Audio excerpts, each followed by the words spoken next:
All right, we are on. So welcome to the Empowered Living Show. This is a show that's dedicated to helping women entrepreneurs really feel empowered in their life and in their business. And we have guests that come on that talk about their story, and they talk about how they became empowered and how they help other women become empowered through their expertise. So I'm really excited today because we have my guest, Catherine. And Catherine is going to be talking about mental illness and spirituality, and she's going to be giving some tips on how to cope. And let me just tell you a little bit about Catherine before we begin. So Catherine helps people feel better as an author, speaker, and spiritual guide and consultant. And in her campaign, Brighten Your Day with Turquoise, she shares her own journey with mental illness and surviving a suicide attempt. She is a 4-time best-selling author and continues her writing in upcoming anthologies. She's an advocate for mental illness, and she helps people to learn where they can turn for support. She's a psychic and combines her spirituality to help her heal and move forward. And she shares her suicide attempt to help others so that they can know that they can do anything if they put their minds to it. So welcome, Catherine. Thank you. It's wonderful to be here. Thank you for being here. So you're going to speak on mental illness and spirituality, the 5 tips to overcoming stress. Yes, correct. Awesome.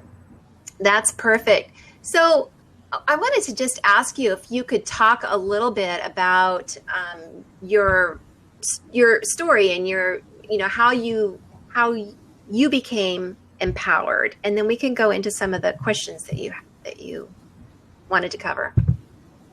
Okay, so most of my life I suffered with one illness or another, and it became very stressful in 2014 because in 2012 I had most of my colon removed, and it left an impression on my body because my colon wasn't working anymore. So now what happened was I was practically living in the bathroom, and my husband actually made a little shelf to drop down so that I can read and learn while I'm sitting there. But it got so stressful because of that and all my other illnesses put together. We had a fight that in a spur of the moment, I went and I tried taking pills, and my suicide attempt is what brought me under the barrel and then back up again. It brought me to be connected with the correct doctors, and now they all communicate and work together, and they don't over-medicate me, and that was part of my problem. So I would say from April of 2015, I really did well with my healing journey, and I've written many stories about it. I'm in a great healing mode, and I share my story with everybody because I want to influence them to know that it is something you can overcome. You don't rid yourself of the illness, but you do become stronger, and you can look at things differently. So Yeah. I've written 4 stories already, and in those stories I've become empowered myself because I got it out, and other people were asking me, well, how were you able to survive that, and what have you done? And it's a great feeling. Yeah.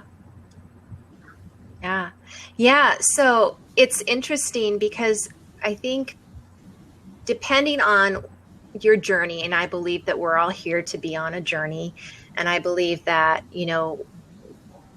whatever our path is the right path for us. But some of us come here and it's our, I guess, it's our path to be able to use our illness or our problem or whatever is happening to us, our challenge, as the gift that it is, and be able to help other people and share what we've learned so that other people can learn along with us and be able to pull themselves out of it. And I think that's what you're talking about. Yes. Yeah. Exactly. Yeah, that's great. And it's, it's people like you who are writing books and who really want, you have that message that you want to get out there. And I think, one of the reasons why I have this show is because I've met so many women that have these stories that right now they're wanting to share the stories and really help each other. And it's that sisterhood, it's that connection that we all have that is just like the momentum is growing. It's like the ball's rolling down the hill. So yeah, that's great. So I'm so glad you're here sharing your story with us. Thank you. So tell us about, do you want to start with your tips, or do you want to start about, where do you want to start? Where would you like to start? We could start on a real positive note. Okay. So the first one is ask God and your angels for support.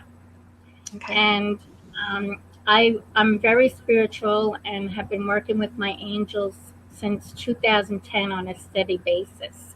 So I really rely on them and God to get me through everything. This is the most important tool you have right at your fingertips, and all you have to do is talk to God and ask Him for guidance. You can state your situation and ask for Him to help you get through it. And as long as you have that thought in your mind that this support's going to work, then it definitely will work. Then you have positive thinking and affirmations. So they kind of tie in together, because when you're thinking positive, you're only attracting positive. And my life up until 2014 with my attempt was all negative. I had health issues, I had problems with my children and grandchildren, and it was like never-ending negativity. Once I did my turnaround, everything has been so positive, and I attract everything positive now. And that's my biggest message to everybody, that the way you think makes everything react the way you want it to.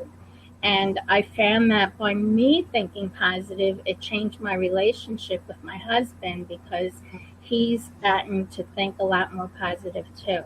Yeah. So then you have the affirmations. Go ahead. I was gonna ask you, what do you think was the shift that happened between when you were in that space of being really frustrated and disappointed with your life? I would think probably, just frustrated with the challenges that you were facing. What was the shift that changed from there to being like everything going your way? It was being in the hospital. Actually, it was the moment that my husband was holding me down to prevent me from taking any more pills. And he dialed 911. And with that, I said to him, I hate you. Why did you do that? It's not worth it. And then all of a sudden, a calm came over me. And it was like a split second feeling of, okay, things are going to get better now. I had been hospitalized in the past because I was afraid I would attempt, and I only had thoughts at that time. But this time it was a major breakthrough, and it's like I don't want to be in that position anymore. So it brought me under the barrel to be able to go back up. Yeah, like I was just listening to somebody talk about, we have to have that high to that very low, like a beach ball, and then there's that energy that just kind of, enlightens you or inspires you or gets you to lift it out of that challenge part. And it sounds like too that you had a very supportive network of people. That's important too, because if you're battling mental illness, depression, anxiety, sometimes people will isolate themselves because the people around them are so negative. So I love the fact that your husband was very proactive with making sure that he took care of you so you could get some help. Yeah. Right. Exactly. Yeah, And he still worries because he knows that it can happen again, but we both work at it so that it doesn't. And Yeah. all of my work since that time has been a great influence on how we do things in life. So I was going to ask you also, you talk about spirituality and listening and hearing your angels, the guides and the guidance that they provide. I've had a lot of people tell me, Lisa, I don't hear anything. I don't, how do I know? I pray and I wonder and I ask and I don't get any signs. What would you say to that? I would say first set the intention of really believing it can happen. Yeah. Because if you have any blocks in your mind that it's not going to happen, then it won't happen. But we all receive messages all the time, and we just don't know to look for them. So a lot of them would be repeating numbers, and those numbers could either just let you know that the angels are near you, or it could be a deceased loved one's birthday or anniversary. You'll hear a song over and over again, and that song will also give you the message that makes you think of a certain person. So there's many ways, if you leave yourself open, that you will receive the messages. Yeah, I love that. I love that. Thank you for that. And that's really, it's true. People always tell me that I'm in a bubble. It's like, I like my bubble. Don't change my bubble. But some of it is part imagination. I think you have to have that vivid imagination to kind of play with life and be light and playful about it. And well, what if it's true? What if it could be? And that kind of opens you up to receiving more. Would you say that's true? Oh, definitely. Yeah. That's awesome. When Okay. When I do readings for people, sometimes they start out being a non-believer and say, well, I'm only here to check it out. And by the time we're finished with the reading, they're saying, oh my God, that's so amazing. How did you do that? And it's like, well, I listen. It's not me. It's channeled, right? It's channeled through you. You don't have to do anything. That's great. I love that. I absolutely love that. So tip number 1 is ask God and your angels for support. And tip number 2, you said, is positive thinking. Right. Yeah. And number 3 is affirmations. Okay. So you talk about affirmations a little bit, and how do you teach people? What do you say to people when you're teaching them about affirmations? What are a big thing for me was posting all through the house. I typed in big letters, I am healthy. And I put that in my bathroom. I put it next to my bed. I put it where I make my tea in the morning. And this way, by looking at those words, eventually I didn't have to look, and it was just in my mind. It's like making a vision board. That what you want something to become, you put it in a positive way, and you put it where you can see it. Because this way it gets ingrained in your mind and it becomes real.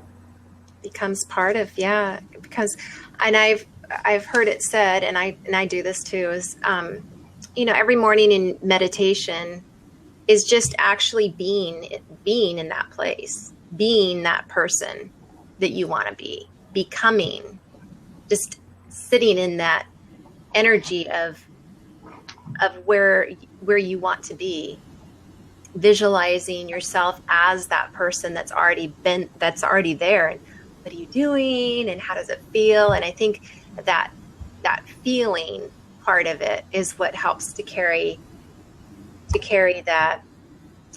I guess the putting it out there in the universe and having things actually manifest. Yeah, what do you think? Fake it till you make it. That's exactly what it is. Because you are not, I wasn't feeling healthy, and I wanted to. So I was faking it in my mind, telling myself I am healthy. And then I made it, well, I'm not healthy. I still have these challenges, but I learned how to work around them. And I was not leaving my house at all. Now I leave my house 2 to 3 times a week to go to all kinds of networking events and group meetings, and it's just wonderful because my mindset changed how I look at everything. Yeah, I love that. And it's that remembrance too that we are perfect. We're perfectly imperfect here on earth, right? I mean, this is our journey. This is what we're not supposed to be perfect, but we're supposed to remember that our spirit is perfect.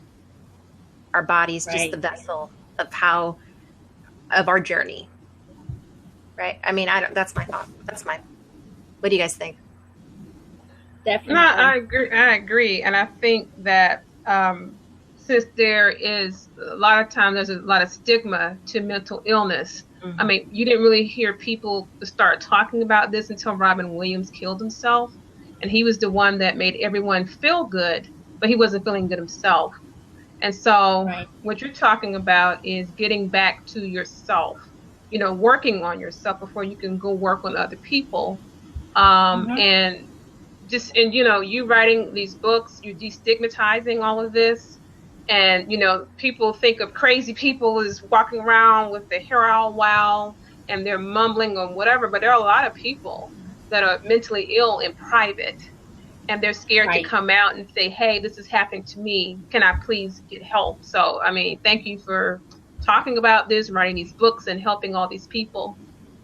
Yeah. You're welcome. Yes. And it's funny that you say Robin Williams, because I was in the hospital when he actually attempted, when he attained whatever. I don't know what you want to call it. But I was in the group room with everybody. I said, oh, my God, he belongs in here with all of us. And so that was 2014. And that's my whole reason why I'm writing these stories and trying to speak out, because there is such a stigma. And the people that are keeping it to themselves can feel so much better once they realize that there's much more to life than just sitting and cowering in a corner. It's like if you had a broken leg, you could, wear a cast and have crutches, and people would know that, they have something to think about. But when it's a mental illness, it's like that quiet, silent illness that people have been suffering on their own for forever because you can't see it. Right. Yeah. So and I also think too, women, because we're the ones that, carry the brunt of raising children. A lot of us are working and raising children, and we're married at the same time. We suffer with mental illness probably at a greater rate, but then we get less of the help, So we really have to make sure that we slow down. We're doing so much stuff. We say, oh, we're superwomen, we can do all this stuff. And in actuality, we need to understand that it's okay if you don't do all these things. You still are, a good person, whether you're doing all this stuff or not. So we don't have to put so much pressure on ourselves. Exactly. And that's the biggest thing. I was talking with one of my publishers this week and told her that, you're trying to do too much at the same time and you need to take some me time. And she says, but when I take me time, I'm not out there servicing everybody. I said, but you're not servicing everybody in a great manner because you're all stressed out about it. Yeah. So I think she finally took up what I suggested and went away for the weekend.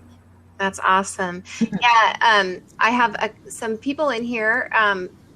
Somebody is saying, and he's saying, your ego will always try to convince you that you're imperfect. Meditation can help you to help you to silence the ego and listen to your perfect higher self. I love that.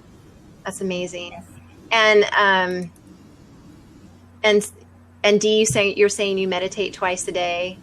Yeah, I actually teach meditation at my house, and I do a Vedic type practice, which is called Agnihotra, which is it actually it helps to clean pollution in the earth, and it actually helps to heal people's minds. So it's an ancient Vedic practice that predates any sort of thing that they practice in India. And I was already a meditator before, but I have found that it keeps me calm. And I've actually helped to get people to a way so they can heal themselves too when they come and do the meditation with me. That's great. That's Sorry, amazing. guys. Hold on for a second. I bet you're out of light. We have Eric Silverman coming. Hey, Eric! Hold on for 1 second, you guys. I got to turn on a light. All right. Yeah. I'm so fuzzy right here. My gosh, the light I'm in my bedroom, not my office. It's okay. I'm fuzzy too. So, I was curious if you could sort of define the spirituality part. I think there's a lot of what you're saying that makes perfect sense to me. But I'm not a spiritual person, and I think I'm wondering if you work with people that aren't spiritual or that have difficulty with that part. Yeah.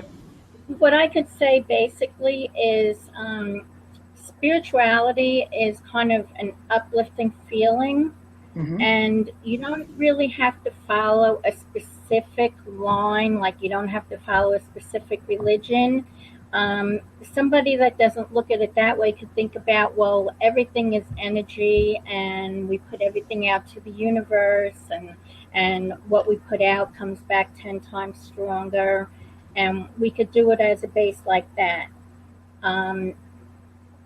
Spirituality is a lot of meditation and listening and focusing and believing. Does that make sense?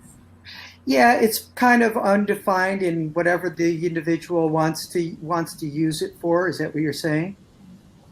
Exactly. Whatever works for you works for you.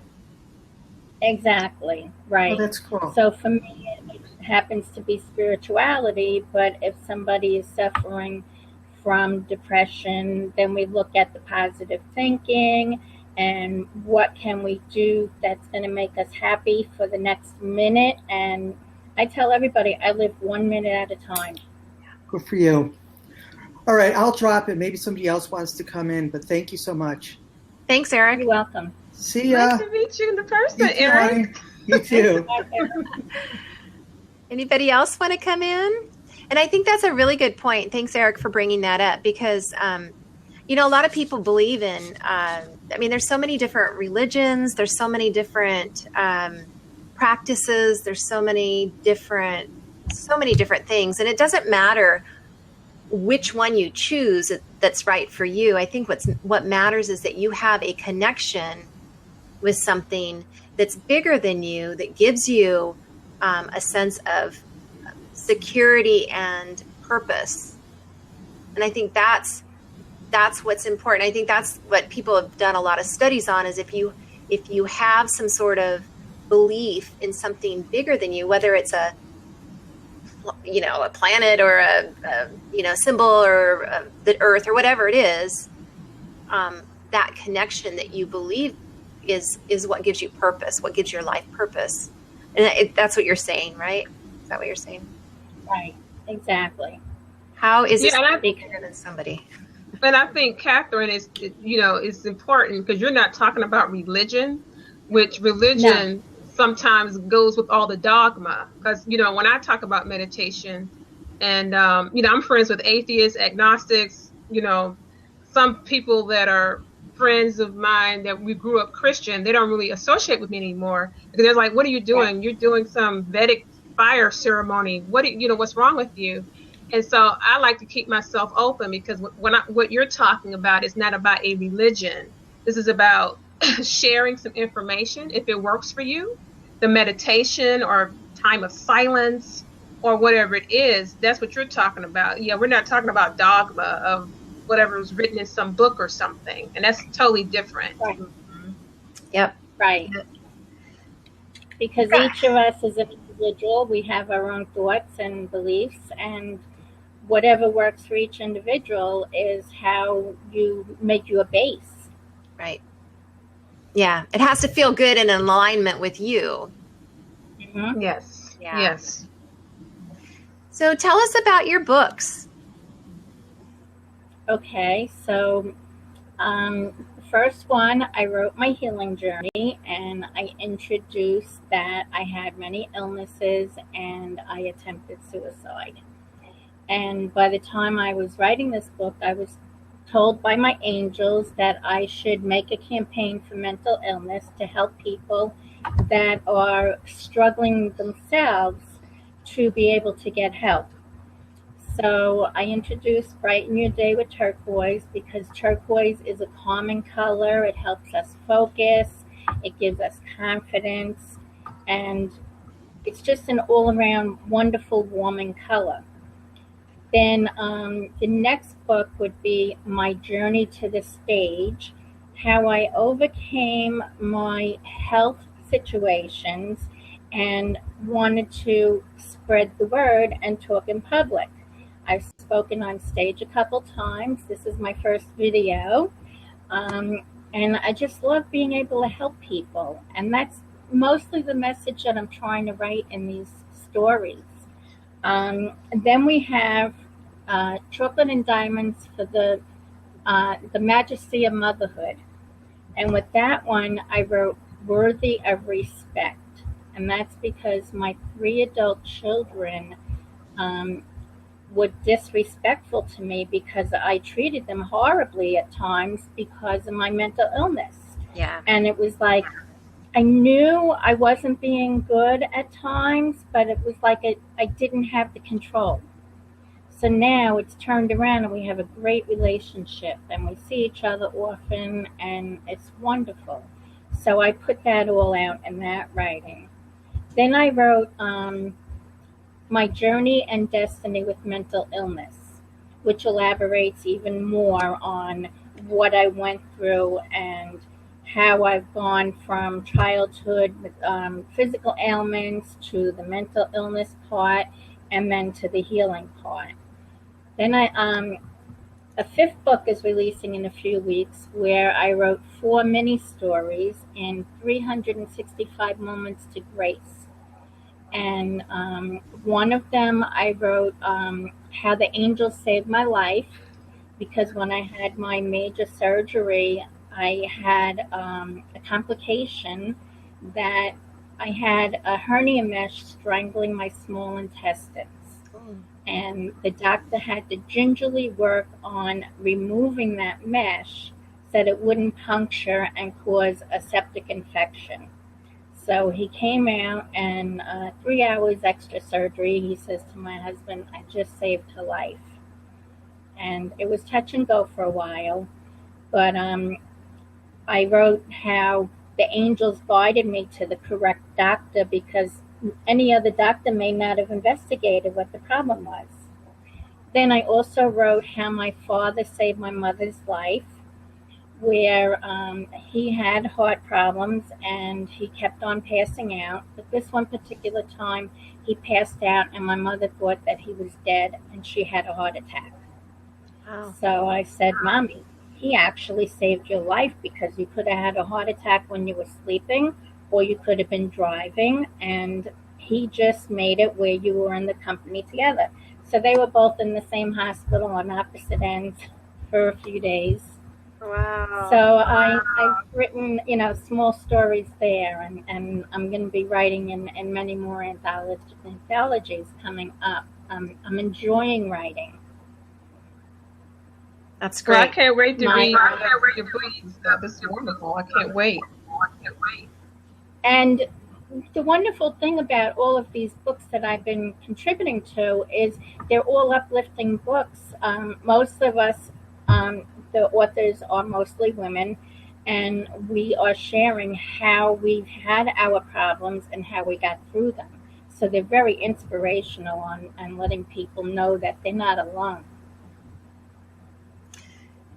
I was wondering if you could talk about listening to uplifting music. That was one of the things that you had written, that you had given as a talking point. Yes.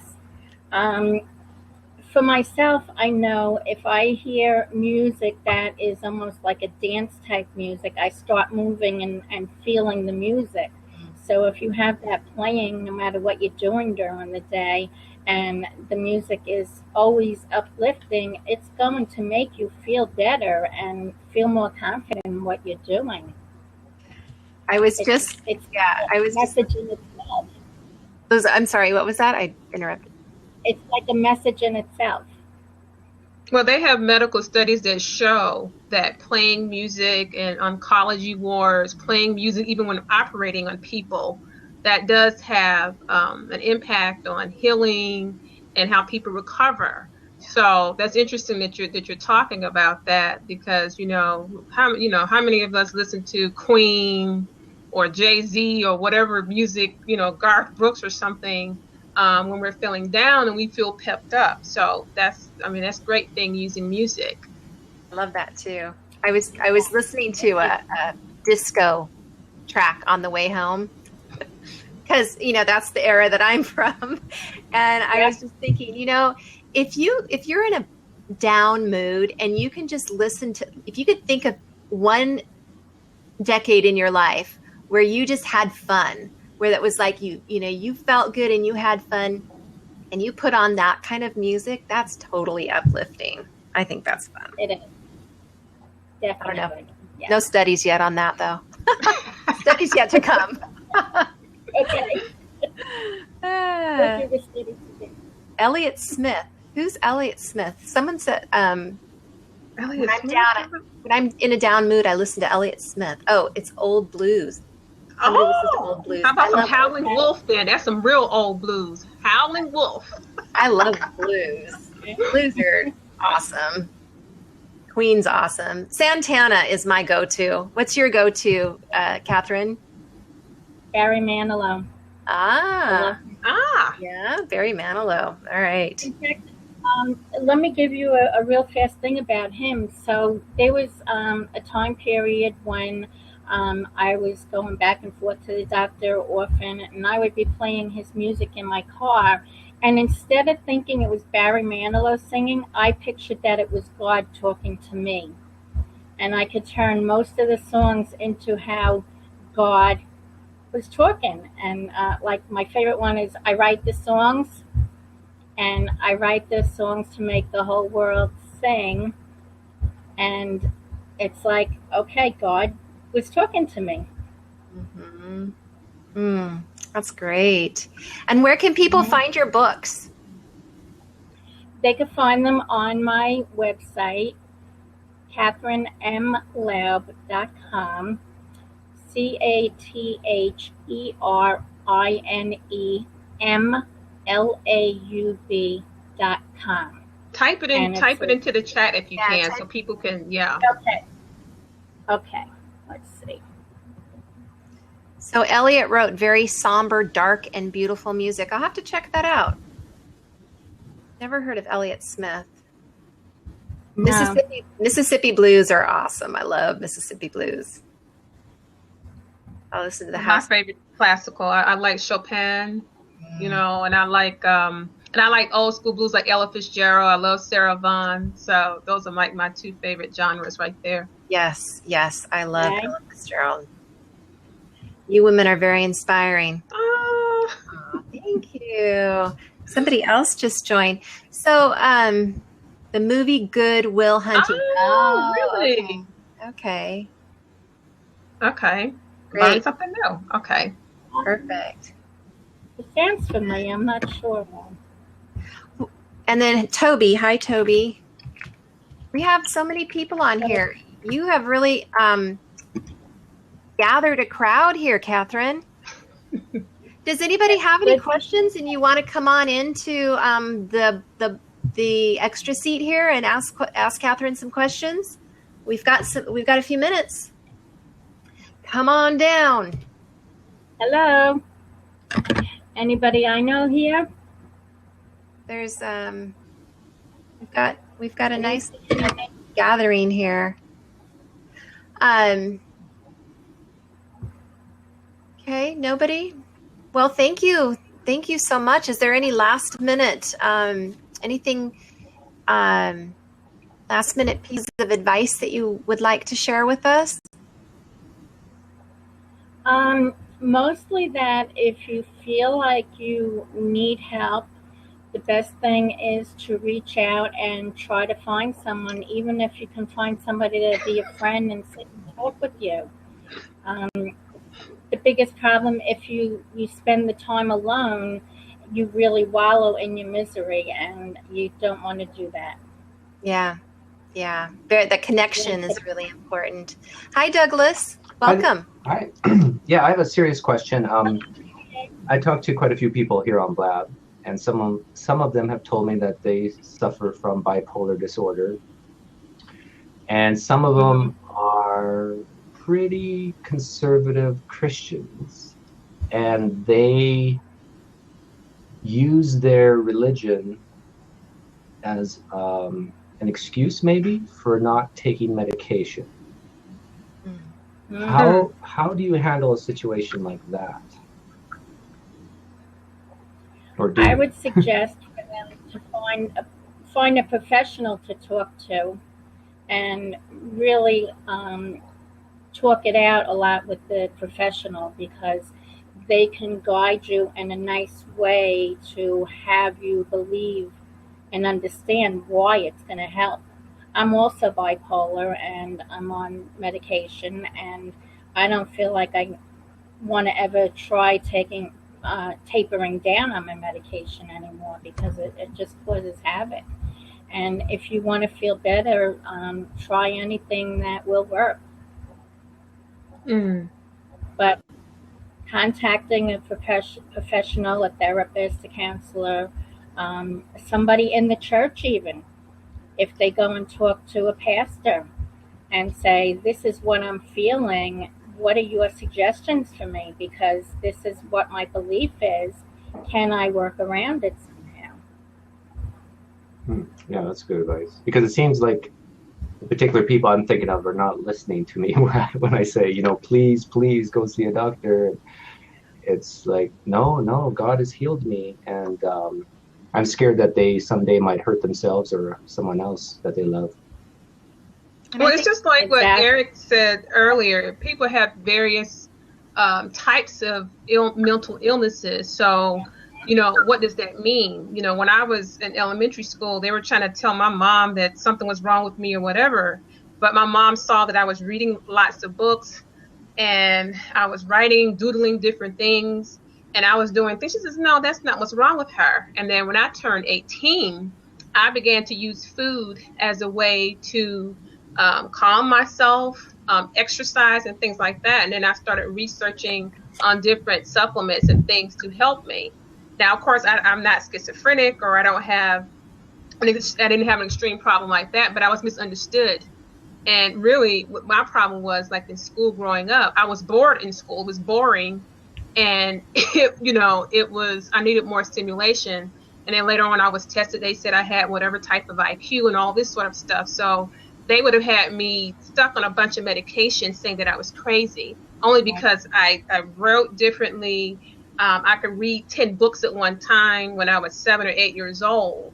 So it depends on what your symptoms are, and that sort of a thing. But, I always had an interest in science. So I just started studying, like, okay, what's out here that I know that is definitive for what's wrong with me. And I didn't really see anything. I said, let me just experiment with food, supplements, diet, exercise. And I said, oh, nothing's wrong with me. And then I find that for me, if I eat junky food, then I'm cray-cray, So I said, I can't do that. Then I have to stay with this particular diet and exercise regimen for me to be what's sane for me. So I think, and I've met some people like you're talking about, Douglas, where they say, well, my religion says this and I do that. And then I've seen people hurt themselves. And I'm going, okay, that's not very logical. Hey, I don't think it's a logical thing, though. I think when people have, I think bipolar, especially from my understanding, when you're feeling good on your medication, you feel good, and you don't want to take it because it numbs you, and it takes that high down to a point where you're not feeling high anymore. And I think people really like that, when you're bipolar and you're in that manic phase, it feels good, it feels you're on top of the world. And if you're on medication, it takes you down to where you're not feeling that anymore. And I think people, I've known several people with bipolar that just don't want to take the medication and I don't know as far as the religious connotations, but I don't know. It's interesting you should say that, because I made a friend here on Blab named Tina who has a friend who, exact situation, he has bipolar disorder, but he refuses to take medication because he loves being in that, what do you call it, mania state? Yeah. He just, it's a natural high for him that he just, but she's so worried about him because he could do something dangerous. And sure enough, she told me just a couple days ago that he hadn't responded to her texts, and she started on a weekly basis. She goes through all the jails to see if he's there, and sure enough, he was in a jail. And but my last question before I go is, like, when you're in that mania state, especially if you suffer from bipolar disorder, how do you tell the difference between that natural state from the disorder and spirituality? And I'm not sure if I can tell the difference myself.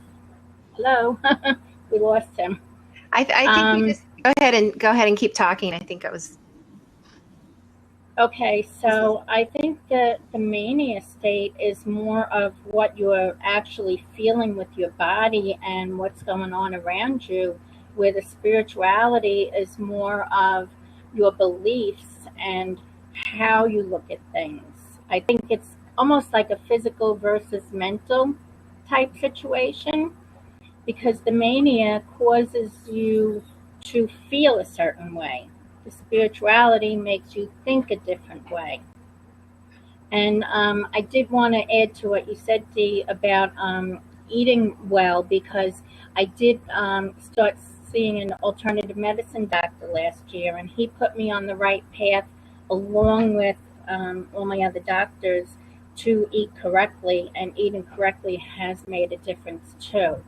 So I guess that would be part of my answer. And somebody that's struggling with their religion, you can turn to food, but make sure you eat it in the manner that it's meant to be used and not abused as junk food.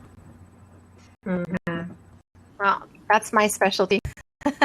I'm a dietitian nutritionist, so eating clean definitely helps your mind be clear. Definitely takes you from a sluggish, foggy brain where you can't focus or can't concentrate to feeling alive. And it also helps your body feel alive. So that's my 2 cents on that. Oh, that's more than 2 cents. That's worth like hundreds and thousands of dollars. Yeah. That is perfect. Exactly. We have a lot of people on the side here talking about things that are like all kinds of things. I know, we got to do the vaccine talk. That's a separate talk. Somebody wants me to go deep into that. I mean, we got to talk to some of my scientist friends that worked at CDC and other doctors that I know that are against vaccines. That's a long, we had to do a separate Blab chat for that. Yeah, no kidding. The thing is there's a lot of different ways to live your life, I think. And sometimes medications are necessary until total alignment and total healing can occur.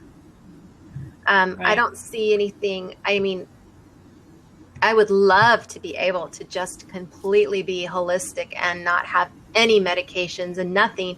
But there are some times that it's the right thing to do. And if it helps you function,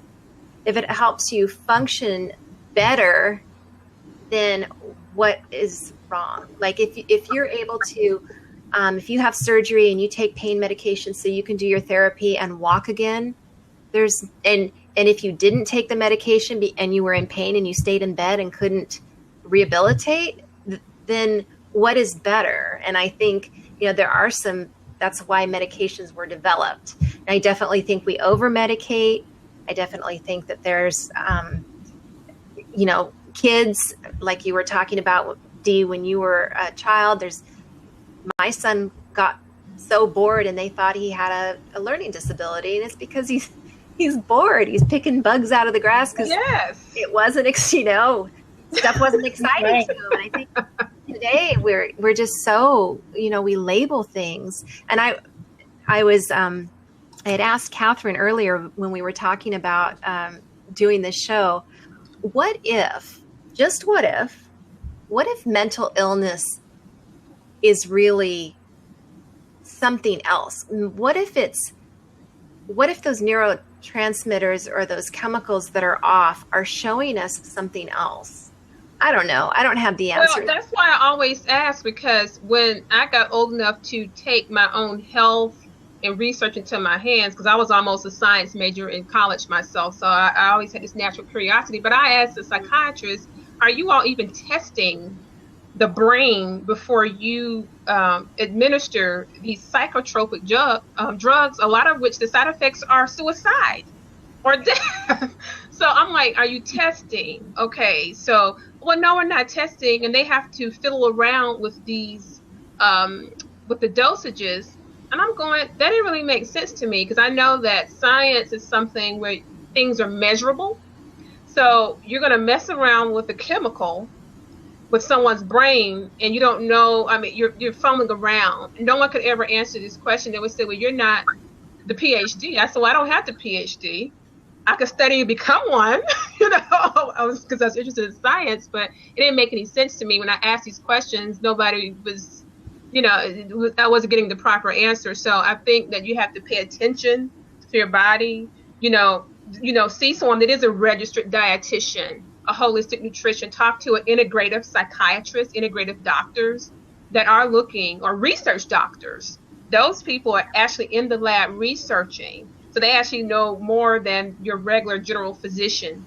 And I have many different types of scientists and doctor friends. So I'm always reading things, and I have stacks of books of all these medical things. So the average person is not going to do that. And they may just swallow a bunch of medication, especially for children that are developing their brains. We now know that them taking the Ritalin, which is a class C narcotic, that is really destroying the development of their brains. So there's so much information out there now that you really can be informed and find the right health care team to take care of you if you are, quote unquote, mentally ill, which, like you said, it may not even be that. Right. Well, and somebody was saying that I perhaps shouldn't have said that, but I wasn't talking about somebody who is suicidal. I was talking about somebody who is not suicidal, who may be thinking, what is going on in my brain. That's who I was talking to there. And then Michael is asking, are medical doctors holistic in their treatment? There are some medical doctors that are called integrative and functional doctors that are holistic, and they get to the root cause. But most medical doctors, most medical doctors that I talk to don't like how the medical model has turned into. They don't like what it's turned into. They wish that it could go back to how it used to be. But they're squeezed into this tight box because of healthcare reform. They're squeezed into, they have 5 minutes to see a patient or 10 minutes to see a patient, depending on the diagnosis. It's in and out, in and out. And so a lot of them are just doing the concierge medicine where they can see somebody as often as they want, and they just pay a certain percentage or something like that. Mm-hmm. And that's unfortunate that you unless you have some money, you can do that. If you just are a struggling poor family, and because I do a lot of volunteer work, and a lot of times you see kids get abused because the parents don't understand about the diet or the different options, and they're frustrated going back and forth to the school to try to deal with the behavioral problems or whatever mental illness or whatever it is. So everybody can't afford the concierge doctor. All of us can. Right. But what about, just regular people that are having an issue? They can't get the concierge doctor. And I think people, somebody else is asking, is that because there's so much in demand, as their treatments seem to work? And I think that question is asking about regular physicians. And doctors, our healthcare system is meant to treat the symptoms. It's really not meant to cure. And alternative medicine or holistic medicine is more of a curative, but then it's our own personal journey, right, Catherine, that heals us. That's where the true healing comes through. So, and I also want to add that I learned, because I have hypothyroidism, that is a cause for mental illness. So for anybody that is worried as being a Christian, that it may not be, it's just a mental illness. It can be a medical reason, like hypothyroidism and, balancing out your thyroid hormones. So that is a factor for everybody to take into account. And I also, in April of 2015, I was taking 22 medications. Actually, in 2014, when I made my attempt, I prayed to God and my angels, please help me stop taking some of these 22 medications and start feeling better. And the answer was to attempt suicide to get to the bottom. Well, today I'm only taking 7 medications. Wow. That's a difference. And a lot has to do with taking care of myself and watching what I eat and following through with all of my own advice. Yeah. And I think that's really important that you said that, because it is really taking care of ourselves. And I think that's where we're in such demand. We're always, with all the technology and everything, we are expected to be on demand 24/7. If your cell phone rings, if somebody texts you and you don't answer back, it's like, what's wrong with them? So I think that our world has just really gotten to be, we're supposed to be on all the time. And that has a big, huge place where we're not part of the priority. We're not prioritizing ourselves. And I know women, I don't know more so than men, but I would think, because women are the nurturers, they're the taker care of everybody, they tend to put themselves last. And I know men are the care, they provide, they're providers. And so they might feel the same way. I don't know. But I just think when you take care of yourself, when you listen to yourself, your body is telling you what it needs. You listen.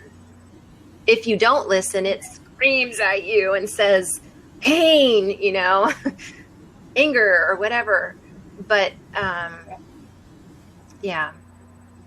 Well, I think that there's this busyness of the Western culture, and that you don't see in a lot of the Eastern cultures. And so, I've had to learn myself, because I'm this, I used to be more busy and all of this stuff, and that's when I had more problems. So I've learned just for myself, I simplified. I gave a lot of things away. At one point, I changed what I was doing for a living, and I got into meditation.